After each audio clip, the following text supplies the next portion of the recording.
नमस्कार दोस्तों। हमारा टॉपिक चल रहा था संविधान में संशोधन। ये किस में आता है? संविधान में जो संशोधन होते हैं वो किसके कौन से में दिए हुए? भाग 20 में। किसमें? भाग 20 में हमें बताया गया है, उसमें बताया गया है कि संविधान में संशोधन कौन से और उसमें ये ऐड कर दिए जाते हैं क्या क्या संविधान संशोधन हुए हैं। हम 100 से लेके 105 तक जो नए हमारे संविधान संशोधन हुए थे हम पढ़ चुके हैं, लेकिन 42वां संविधान संशोधन और 44वां संविधान संशोधन ये सबसे ज्यादा जरूरी है। सबसे ज्यादा जितने भी अमेंडमेंट हुए सबसे ज्यादा इन्हीं में हुए हैं। अब देखो 42वां संविधान संशोधन ये कब हुआ था? 1976 में। कब हुआ था? 1976 में। 42वां संविधान संशोधन 1976 में हुआ था। इस समय किसकी सरकार थी? इंदिरा गांधी थी। किसकी? इंदिरा गांधी की सरकार थी। किसकी सरकार थी? इंदिरा गांधी की सरकार थी। इंदिरा गांधी की सरकार में ये 42वां संविधान संशोधन हुआ था 1976 में था। इसमें क्या हुआ था? एक तो अच्छा काम ये हुआ था कि प्रस्तावना में समाजवादी, धर्मनिरपेक्ष व अखंडता शब्द को जोड़ा गया था। जो हमारी प्रस्तावना है उसमें समाजवादी, धर्मनिरपेक्ष और अखंडता शब्द को जोड़ा गया था। और दूसरा क्या है? इसमें नीति निर्देश तत्वों को मूल अधिकारों की सर्वोच्च दी गई थी। मूल अधिकार अभी हम आगे पढ़ेंगे। नीति निर्देश तत्व ये राज्य के नीति निर्देश तत्व होते हैं। इसमें क्या होता है कि जो राज्य के कुछ कर्तव्य होते हैं, राज्य के कुछ कर्तव्य होते हैं उनका पालन करना होता है राज्य को, लेकिन वो इस चीज के लिए बाध्य नहीं है कि उनको करना है या नहीं करना है। तो ये उन्हीं के ऊपर डिपेंड करता है कि वो करे या ना करे, लेकिन ये राज्य की ड्यूटी है। जैसे हमारे कुछ ड्यूटीज होती है वैसे ये स्टेट की भी ड्यूटी होती है कि वो क्या करे, काम करे अपने अपने समाज के लिए, अपने देश के कल्याण के लिए, अपने राज्य के कल्याण के लिए। उसके बाद आता भाग 4(1) में 10 मौलिक कर्तव्यों को जोड़ा गया। स्टार्टिंग में क्या हुआ था? हमें मूल अधिकार दे दिए गए थे। मूल अधिकार तो दे दिए गए थे, ठीक है भाई, लेकिन हमारी भी तो कुछ ड्यूटीज बनती है अपने देश के प्रति, हमारे भी कुछ कर्तव्य है हमारे देश के प्रति। तो इसमें क्या किया कि भाग 4 के ए में, भाग 4 क्या है? भाग 4 में आते हैं राज्य के नीति निर्देश तत्व। ये किस में आते हैं? ये आते हैं भाग 4 में। अब ये राज्य के नीति निर्देश तत्व तो आ गए, लेकिन अब हमारे तो कुछ कर्तव्य है ना। अभी उसमें क्या है कि भाग 4 के एक ऐड करते 4(1)(4)(1)(4)(a)। इसमें क्या है? 10 मौलिक कर्तव्यों को जोड़ा गया था। जो हमारे मौलिक कर्तव्य है, जो फिलहाल आज के टाइम में जो हमारे मौलिक कर्तव्य है वो हमारे 11 मौलिक कर्तव्य है आज के समय में। लेकिन जो स्टार्टिंग में जो संविधान में ये स्टार्टिंग में ये जोड़े गए थे, मूल संविधान में बोलेंगे, मतलब जब ऐड किए तो 10 मौलिक कर्तव्य जोड़े गए थे। कई बार ये क्वेश्चन आ चुका है कि हमारे मूल संविधान में कितने मौलिक कर्तव्य थे? कितने थे? 10 मौलिक कर्तव्य थे स्टार्टिंग में, लेकिन एट प्रेजेंट कितने? 11 मौलिक कर्तव्य है।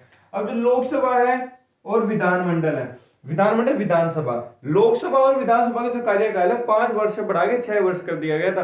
किसी सरकार में? इंदिरा गांधी सरकार में ये कर दिया, लेकिन फिलहाल 5 ही वर्ष है, इसको बाद में चेंज कर दिया गया था। वो आगे किसी में आएगा? 44वें संविधान संशोधन में आएगा। लेकिन लोकसभा और विधानसभा जो कार्यकाल है 5 वर्ष से बढ़ा के 6 वर्ष कर दिया गया था। और क्या था इसमें? वन, संपदा, शिक्षा और जनसंख्या की राज्य सूची से समृद्धि सूची में लाया गया था। जब हमारे शिक्षा का अधिकार, हमारे शिक्षा का अधिकार है, शिक्षा पहले किस में थी भाई? राज्य की ड्यूटी थी, राज्य कानून बनाती थी, वही सब कुछ करती थी। इसमें जो सेंटर है वो कोई इंटरफेयर नहीं करती थी।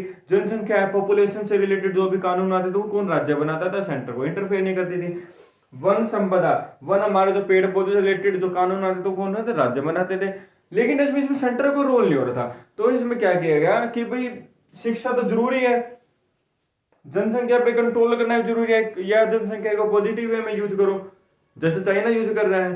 चाइना क्या कर रहा है? इतनी अपनी जनसंख्या को भरपूर यूज कर रहा है, जनसंख्या बहुत है वहां पे, लेकिन वो क्या कर रहा है? उनका यूज कर रहा है, कैसे यूज करना है उनसे सीखो। कितनी फैक्ट्री वगैरह है, कितना उनसे काम ले रहा है, तभी तो वहां हर चीज सस्ती हो रही है। वन संपदा, जो हमारे वन से रिलेटेड है, पेड़ पौधे लगा जा रहे हैं, काटे जा रही है, इन सब से जो जितने भी रिलेटेड है, वन्य जीव, नेशनल पार्क, ये सब किसमें आते हैं? अब पहले राज्य सूची का हिस्सा था, लेकिन अब ये किस में आ चुके हैं? समवर्ती सूची में आए। समवर्ती सूची में क्या होता है? हमारे 3 सूची होती है, राज्य सूची, संघ सूची और समवर्ती सूची। समवर्ती सूची है उसको कहां से लिया गया? ऑस्ट्रेलिया से लिया गया है, ठीक है। समवर्ती सूची में क्या होता है? जो कानून बनाने का जो अधिकार होता है वो राज्य के पास भी होता है और केंद्र सरकार के पास, दोनों के पास कानून बनाने का अधिकार होता है। बाय चांस इन दोनों के कानून बनाने में कोई मतभेद हो जाता है तो उस कंडीशन में जो केंद्र सरकार ने जो कानून बनाया है उसको ही माना जाएगा, ठीक है। अब देखो अभी कंप्लीट नहीं हुआ, अभी और भी है इसमें।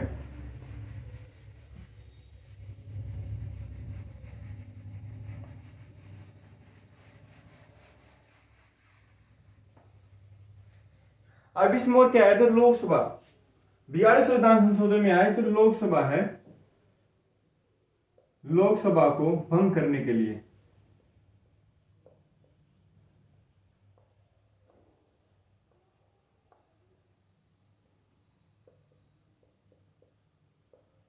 प्रधानमंत्री की सलाह।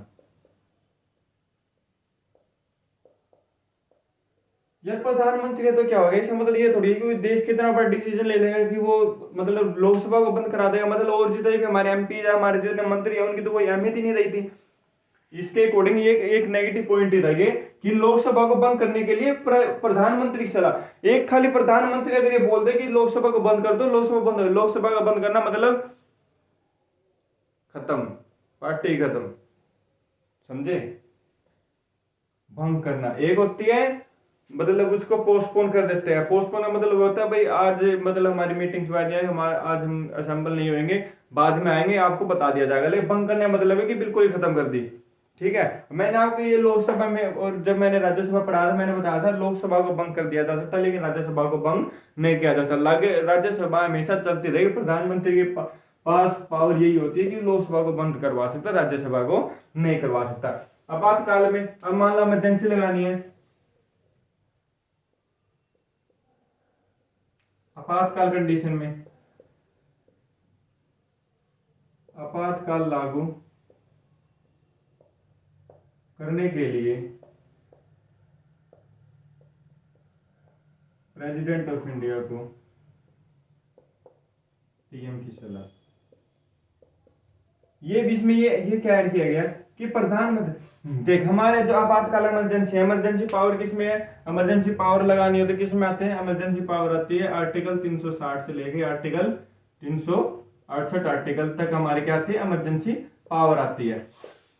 अब आपातकाल जो इमरजेंसी पावर जो लगाने का किसके पास राइट होता है, वो हमारे ओनली भारत के राष्ट्रपति के पास ये अधिकार है कि वो भारत में इमरजेंसी लगा सकता है। लेकिन किसकी सलाह से, प्रधानमंत्री। अब फिर यहाँ पे प्रधानमंत्री की सलाह से आ रहा है, मतलब एक प्रधानमंत्री इतना बड़ा हो गया है कि वो कुछ भी कर देगा। उसको भी मतलब और जितने भी मंत्री होते हैं उनकी भी कुछ अहमियत है। हम प्रधानमंत्री को नहीं चुनते, हम एमपी को चुनते हैं। तो हमारे हम किस पर राइट है, जो एमपी ने प्रधानमंत्री को चुना है। अब इसका मतलब वो सिलेक्ट कर लिया, मतलब ये थोड़ी वो कुछ भी कर देगा। तो 42 संशोधन ये दोनों कमियां ही थी कि आपातकाल लागू करने के लिए अगर प्रधानमंत्री चाहे, क्योंकि देखो अगर इमरजेंसी लागू हो जाती है, इमरजेंसी लागू होने कंडीशन में लोकसभा के कार्यकाल को 1 साल के लिए बढ़ाया जा सकता है। अब मान लो किसी प्रधानमंत्री को लगता है कि जैसे इंदिरा गांधी ने किया था, उसने क्या किया था, इमरजेंसी लगवा दी थी। इमरजेंसी लगवाने के बाद क्या हुआ था, उससे जो कार्यकाल उस टाइम पे लोकसभा का वो 1 साल के लिए एक्सटेंड कर दिया 1 साल के लिए बढ़ा दिया गया था। तो इस तरह से इन चीजों को भी इसमें ऐड कर दिया गया। तो ये भी इसकी कमी थी 42 संविधान संशोधनी। और इसमें क्या किया गया था कि जो प्रधानमंत्री है, जो प्रेसिडेंट ऑफ इंडिया कौन है, जो भारत का जो राष्ट्रपति है, राष्ट्रपति को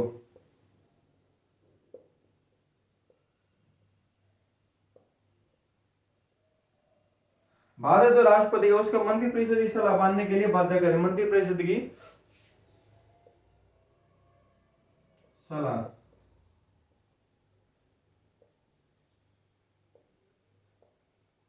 मानने के लिए बाध्य कर दिया था।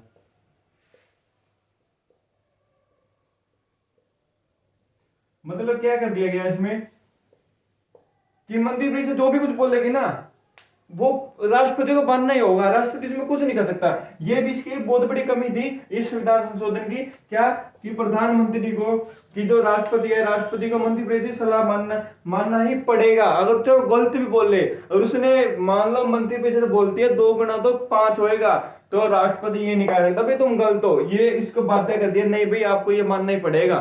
ठीक है, ये भी एक नेगेटिव पॉइंट था हमारे 42वें संविधान संशोधन का, कि प्रधान जो राष्ट्रपति है, राष्ट्रपति को मंत्रिपरिषद सलाह मानने के लिए बाध्य कर दिया गया था। बाद में किसी भी क्षेत्र में आपातकाल की घोषणा कर सकता है। एक हाँ, ये थोड़ा एक पॉइंट इसमें सही था कि इसमें क्या था, इसमें एक चीज ऐड की, पहले तो ये था कि हम पूरे भारत में इमरजेंसी लगा सकते, लेकिन इसमें एक ऐड कर दिया गया कि भारत का जो राष्ट्रपति है,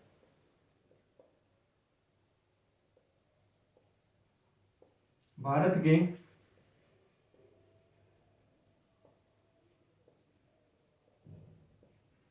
किसी भी क्षेत्र पर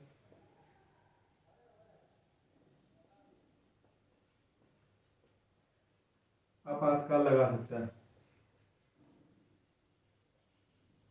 इसमें क्या बोला गया है कि देखो, जैसे अपने हरियाणा है, अपना हरियाणा, पंजाब, जम्मू कश्मीर, इस साइड में कुछ दंगे हो रहे हैं, कुछ हो रहा है, या इस साइड हमला कर दिया, ठीक है, और जो हमारे साउथ साइड, जब महाराष्ट्र हो गया, गुजरात हो, उस साइड कुछ नहीं हुआ, शांति है, तो राष्ट्रपति ये भी कर सकता है कि इमरजेंसी लगा सकता है। कहाँ पे? अपने एरिया में, अपने नॉर्थ एरिया में, हरियाणा, यहाँ पे अपना हरियाणा, पंजाब, उत्तराखंड, इस नॉर्थ एरिया में इमरजेंसी लगा दी। लेकिन वहां पे जो साउथ साइड है, साउथ साइड में इमरजेंसी नहीं लगाई।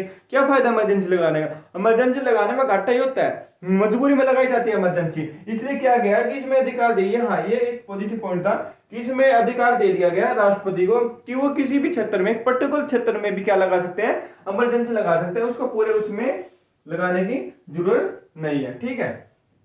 और 42वें संविधान संशोधन के द्वारा पांच राज्य सूचियों को समवर्ती सूची में शामिल किया गया था। अब देखो, इतना काम किया गया, किसमें कितना काम किया, कितने अमेंडमेंट एक ही इसमें जोड़ दी गई, इसलिए इसको क्या बोला जाता है? मिनी कॉन्स्टिट्यूशन, छोटा सा संविधान, मिनी कॉन्स्टिट्यूशन। क्या बोला जाता है इसे? मिनी कॉन्स्टिट्यूशन बोला जाता है। मिनी कॉन्स्टिट्यूशन क्यों बोला जाता है? क्योंकि इसमें इतने सारे अमेंडमेंट किए गए हैं। ये क्या है? 42वां संविधान संशोधन 1976। ये किसी सरकार में आया था? इंदिरा गांधी की सरकार में आया था। किसी सरकार में आया था? इंदिरा गांधी की सरकार में आया था। अब देखो आगे क्या होगा। अब इस चीज की कमियों को दूर करने के लिए, अब ये देखो, यदि इसमें कुछ हमने ऐसी चीजें देखी है जो कितनी नेगेटिव पॉइंट है, जिसमें जो हमारे जो राष्ट्रपति है उसकी शक्तियों को बिल्कुल खत्म ही करते जा रहे हो। उसको तो कुछ मानने को तो एक तरह से ऐसे हो गया, भाई हाँ, जो आपने जो बोला मैंने बोल दिया, लेकिन ऐसा नहीं होना चाहिए ना। और उसके पास भी कुछ राइट है, जब वो भारत का सबसे सर्वोच्च पद पे है, मतलब सबसे जो बड़ा पद है भारत का, उस पे है वो बैठा है, तो उसकी कुछ तो उसमें होगा, कुछ तो समझ होगी। अब वो ये थोड़ी कि जो नीचे वाले बोल दे वही मान लेगा। तो इसकी कमियों को दूर करने के लिए मोरारजी देसाई 1978 में, 1978 में कौन सा होता है? 44वां संविधान संशोधन होता है। कौन सा? 44वां संविधान संशोधन होता है। 44वां संविधान 1978 में होता है। इसको कौन करता है? मोरारजी देसाई की सरकार में आता है, मोरारजी देसाई।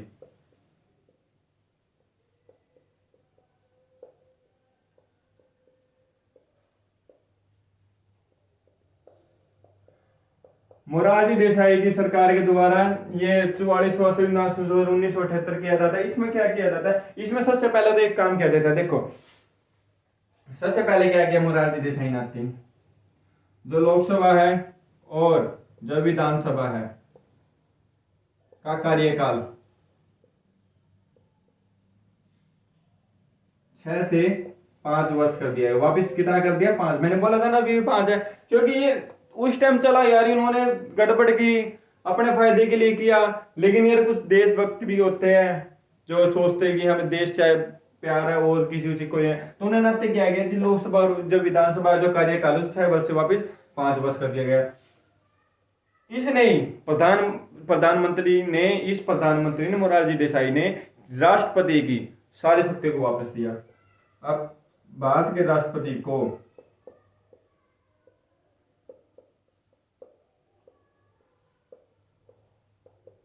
मंत्रिपरिषद की सलाह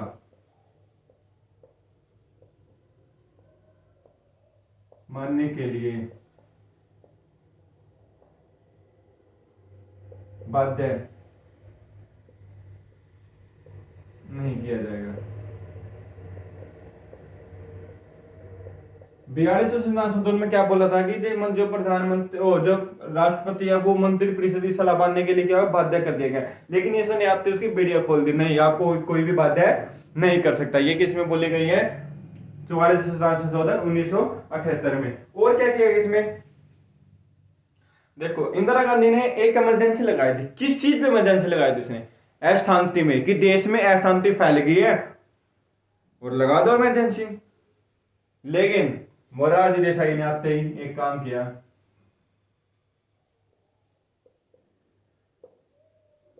अशांति आपातकाल को खत्म कर दिया।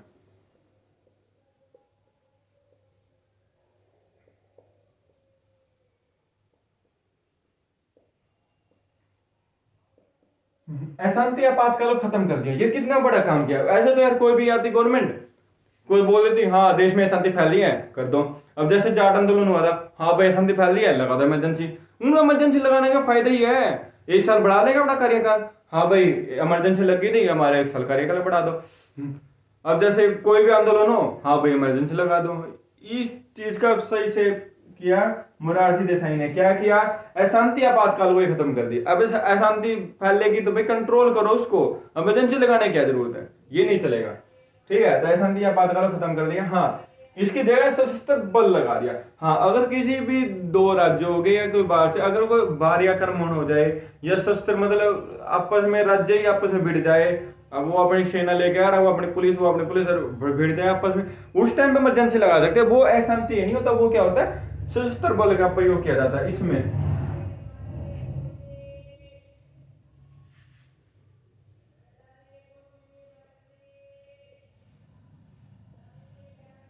सशस्त्र बल के प्रयोग में, सशस्त्र बल के विद्रोह में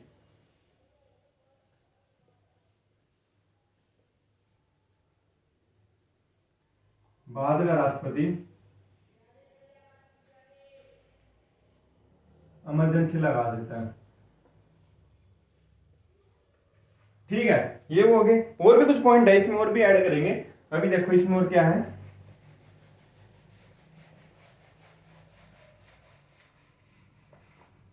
और देखो और क्या है, और भी कुछ कमियां हैं जो इसकी ठीक करी, बताओ। एक और उसमें कमी थी, क्या थी, लोकसभा को भंग करने की। लोकसभा को भंग कौन करता था, मतलब प्रधानमंत्री की सलाह से। लेकिन इसमें क्या किया, लोकसभा को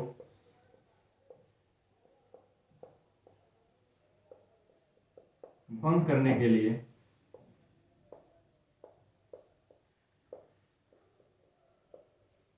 मंत्रिपरिषद की सलाह।